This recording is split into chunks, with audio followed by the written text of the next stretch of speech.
ओम दुम दुर्गाय नमः।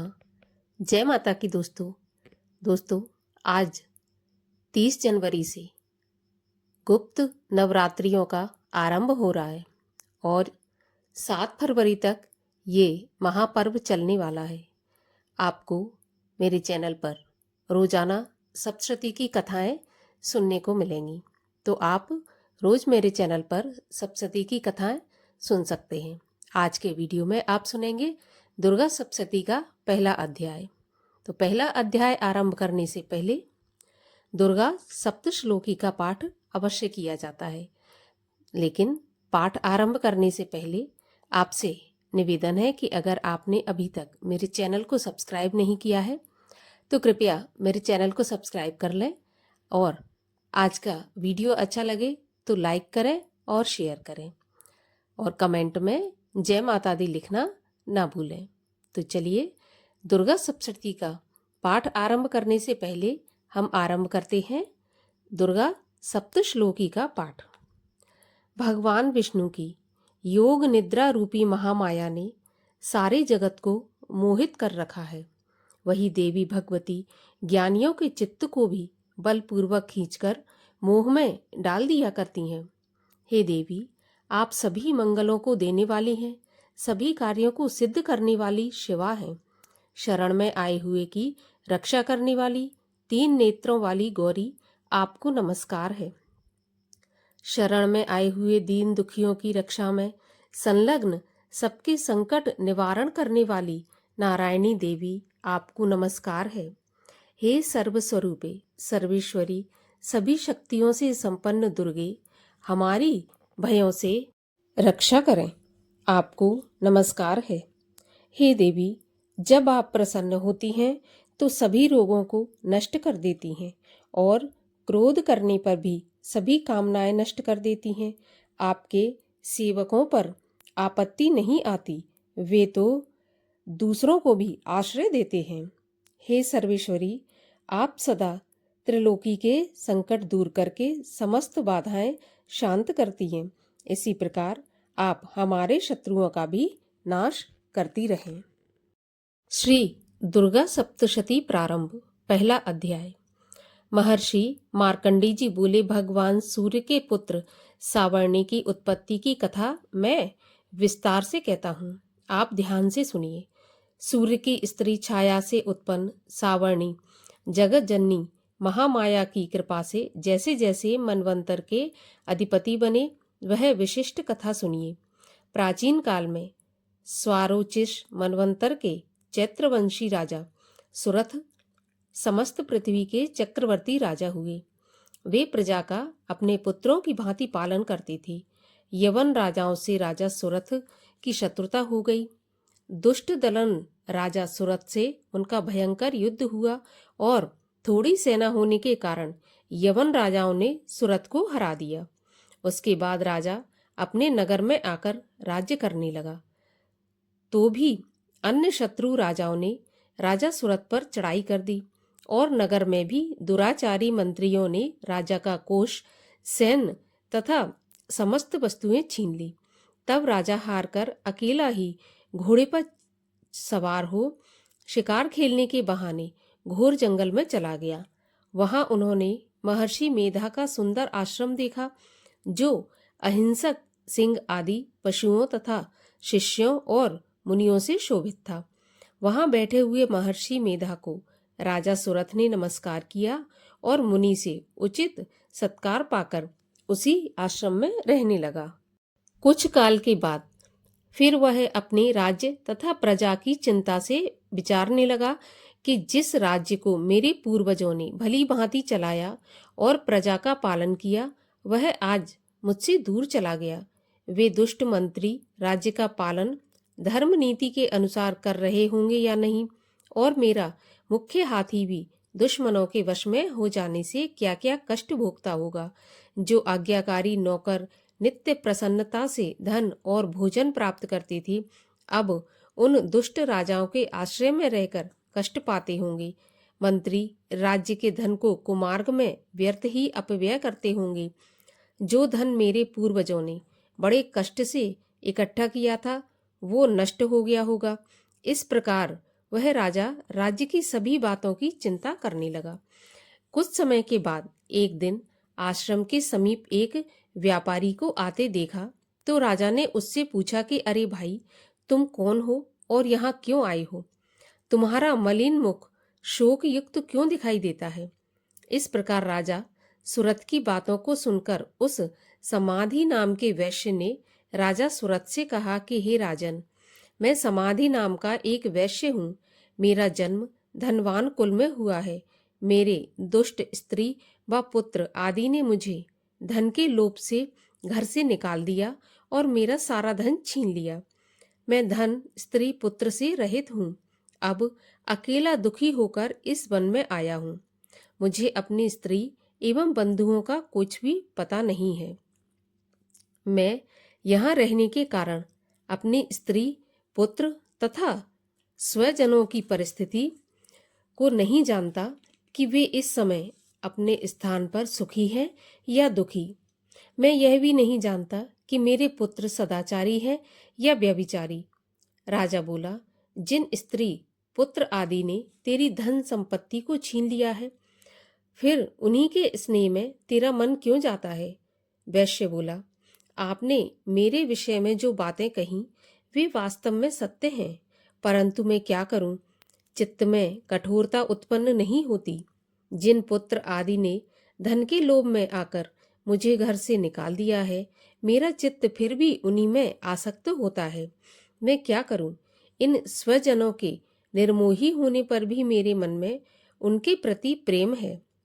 मार्कंडेय ऋषि बोले, हे द्विजश्रेष्ठ, तत्पश्चात राजा सुरथ और समाधि वैश्य दोनों मिलकर मेधा मुनि के समीप जाकर प्रणाम करके बैठ गए और मेधा ऋषि से कथा प्रसंग करने लगे। राजा बोला, हे भगवान, मैं आपसे एक बात पूछना चाहता हूँ, आप कृपा करके बताओ। हे महाराज, मेरा मन वश में नहीं है, इससे मुझे दुख है। गए हुए राज्य तथा अन्य सभी स्त्री पुत्र बांधवों की ममता मुझे अभी तक बनी हुई है। हे मुनि श्रेष्ठ, यह जानते हुए भी मेरा स्नेह उनसे अज्ञानियों की भांति विशेष बढ़ता जाता है और इस समाधि वैश्य को इसके स्त्री और पुत्र ने त्याग दिया है तथा इसे घर से बाहर निकाल दिया है। यह भी उनमें अत्यंत आसक्त रहता है। इसी तरह हम दोनों बहुत दुखी हैं। हे महाभाग, उनके दोषों को जानते हुए भी हम दोनों का हृदय उनके प्रति ममता में आसक्त रहता है। इतना ज्ञान होते हुए भी ऐसी ममता क्यों है?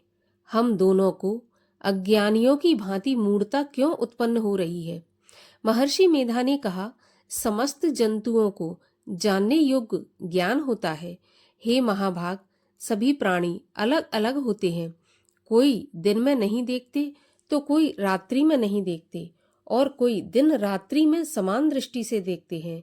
पुरुष ज्ञान युक्त है, यह सत्य है, इसमें संदेह नहीं है। केवल इसमें ही नहीं, सभी पशु पक्षी मृग आदि में भी मनुष्य की भांति ही ज्ञान होता है। यह स्थूल ज्ञान होता है। जैसे मनुष्यों में आहार आदि की इच्छा उत्पन्न होती है, वैसे ही पशु पक्षी आदि में आहार विहार, निद्रा और मैथुन आदि की इच्छा उत्पन्न होती है। ज्ञान होने पर भी पक्षियों को तो देखो, भूखे होने पर भी ममतावश अपने बच्चों को चोंच में स्नेह से चुग्गा देकर प्रसन्न होते हैं। हे राजन, मनुष्य भी अपने पुत्र पौत्रों से इसी भांति बर्ताव करते हैं। वह पालन पोषण इस इच्छा से करते हैं कि जब हमारी वृद्धावस्था आएगी तब हमारा पालन पोषण वे करेंगे। क्या तुम यह नहीं देखते कि पुत्र आदि उनका भरण पोषण ना भी करें तो भी माता पिता तो करते ही हैं, क्योंकि विश्व की स्थिति को रखने वाली महामाया के प्रभाव से वे मोह के गड्ढे में डाल दिए गए हैं। इसमें कोई आश्चर्य नहीं है, क्योंकि यह भगवान विष्णु की योग निद्रा है जिससे संसार मोहित हो जाता है। यही भगवान की महामाया भगवती देवी बड़े बड़े ज्ञानियों के चित्त को जबरदस्ती खींचकर मोह में डाल देती है। इस देवी ने ही चराचर विश्व को उत्पन्न किया है और यह देवी प्रसन्न होकर भक्तों को वरदान देती है जिससे मुक्ति मिलती है। वही मुक्ति की परम हेतु सनातनी ब्रह्म ज्ञान स्वरूप विद्या है। राजा बोला, हे भगवान, आप जिसे महामाया कहते हैं वह कौन सी देवी है? वह देवी कैसे उत्पन्न हुई और उसका कार्य क्या है? उसका स्वभाव, स्वरूप, उत्पत्ति आदि के विषय में भी सुनना चाहता हूँ, सो आप सभी वृत्तांत मुझे सुनाइए। ऋषि ने कहा, वह देवी नित्य है और चराचर में व्याप्त है, तथापि उसकी उत्पत्ति अनेक भांति से है। उस कथा को तुम मुझसे सुनो, मैं तुम्हें सुनाता हूँ। यह भगवती देवताओं के कार्य सिद्धि के लिए उत्पन्न होती है और अजन्मा होकर भी उत्पन्ना कहलाती हैं। जब भगवान विष्णु संपूर्ण विश्व को त्याग अनंत में जल ही जल करके योग निद्रा में शेष शैया पर शयन कर रहे थे, उस समय विख्यात मधु और कैटभ नाम के दो घोर असुर भगवान विष्णु के कान की मैल से पैदा होकर ब्रह्मा जी को मारने को तैयार हुए। ब्रह्मा जी विष्णु भगवान के नाभि कमल पर स्थित थे। उन दोनों भयंकर असुरों को मारने को आते देखकर और भगवान विष्णु को सोता हुआ देखकर ब्रह्मा जी योग निद्रा की प्रसन्नता के लिए एकाग्र मन से स्तुति करने लगे, जिससे कि भगवान विष्णु के नेत्रों से भगवती योग माया अपना प्रभाव हटा लें और भगवान जाग पड़े। वह योग माया विश्वेश्वरी, जगत माता, स्थिति एवं संहार करने वाली भगवान विष्णु की अतुल तेज वाली निद्रा स्वरूपा अनुपम शक्ति हैं। ब्रह्मा जी बोले, हे महामाये, तुम स्वाहा देवताओं को पालन करने वाली हो, तुम स्वधा पितृश्वरों का पोषण करने वाली हो, तुम ही वष्टकार स्वर इंद्र को यज्ञ का हिस्सा पहुंचाने वाली हो, अमृत भी तुम ही हो, अक्षरों में स्वर तुम ही हो तथा नित्य आदि मात्रा तुम ही हो। हे देवी, तुम ही संध्या, सावित्री और संसार की जननी हो। और हे मातेश्वरी, विश्व को उत्पन्न, पालन और संहार करने वाली आप ही हो। आप ही महाविद्या, महादेवी, महासुरी हो। आप ही समस्त चराचर के तीनों गुणों सत्व, रज, तम को उत्पन्न करने वाली प्रकृति हो। आप ही कालरात्रि हो। आप खड्ग, शूल, घोर, गदा, चक्र, शंख, धनुष बाण, भुशुंडी, परेग आदि अस्त्र शस्त्रों को धारण करने वाली हो। हे देवी, आप ही सौम्यता हो तथा संसार में आप ही अति सुंदर हो। पर तथा अपरों में श्रेष्ठ आप ही परमेश्वरी हो, जो इस विश्व की रचना और पालन संहार करते हैं। उन भगवान विष्णु को आपने अपनी निद्रा के वश में कर लिया है। फिर भला बताइए कि कौन आपकी प्रार्थना करने में समर्थ है, जबकि आपने भगवान विष्णु, भगवान शंकर तथा मुझसे यह शरीर ग्रहण कर लिया है। आप तो अपने प्रभाव से स्वयं प्रकाशित हो। मधु और कैटभ नाम के इन दो महादुष्टों को आप मोह लीजिए और विश्वपति भगवान विष्णु को जगाइए। इन दोनों महाअसुरों का संहार करने के लिए भगवान को बुद्धि दीजिए। ऋषि बोले, जब इस प्रकार ब्रह्मा जी ने मधु और कैटभ असुरों के संहार के लिए तथा भगवान विष्णु को जगाने के लिए तामसी देवी की प्रार्थना की, तो उसी समय भगवान विष्णु के नयन, मुख, नाक, भुजा, हृदय और वक्ष स्थल से निकलकर अव्यक्त योग माया उपस्थित हो गई और योग निद्रा से भगवान जाग गए। उसके बाद भगवान विष्णु ने उन पराक्रमी वीर्यवान मधु और कैटभ असुरों को देखा, जिनकी ब्रह्मा जी को खाने के लिए आंखें लाल हो रही थीं। तब भगवान विष्णु ने शेष शैया से उठकर उन असुरों से 5000 वर्ष तक बाहु युद्ध किया। अति बलशाली महाउन्मत्त दोनों असुरों को महामाया ने मोहित कर रखा था। अतः दुष्टों ने भगवान से कहा कि आप हमसे वरदान मांगो। भगवान ने कहा, यदि तुम मुझ पर प्रसन्न हो तो मेरे हाथों तुम्हारी मृत्यु हो जाए। मैं तो केवल यही वर चाहता हूँ। ऋषि ने कहा, इस भांति जब भगवान ने उनसे यह वरदान ले लिया तो वे भगवान से कहने लगे कि हमें सर्वत्र जल ही जल दिखाई देता है, इसलिए हे भगवान, हमारा वध उस स्थान पर कीजिए जिस जगह पर पानी नहीं हो। महर्षि मेधा ने कहा, तब भगवान विष्णु ने शंख, चक्र और गदा धारण किए और उनसे तथास्तु कहा और दोनों के सिर अपनी जांघों पर रखकर चक्र से काट दिए। इस प्रकार यह महामाया देवी श्री ब्रह्मा जी की प्रार्थना करने पर स्वयं उत्पन्न हुई है। हे राजन, मैं अब इसके प्रभाव को बताता हूँ, सो आप ध्यान से सुनो। दुर्गा सप्तशती का पहला अध्याय यहीं पर समाप्त होता है। पहले अध्याय की कथा सुनने के लिए आपका बहुत बहुत धन्यवाद।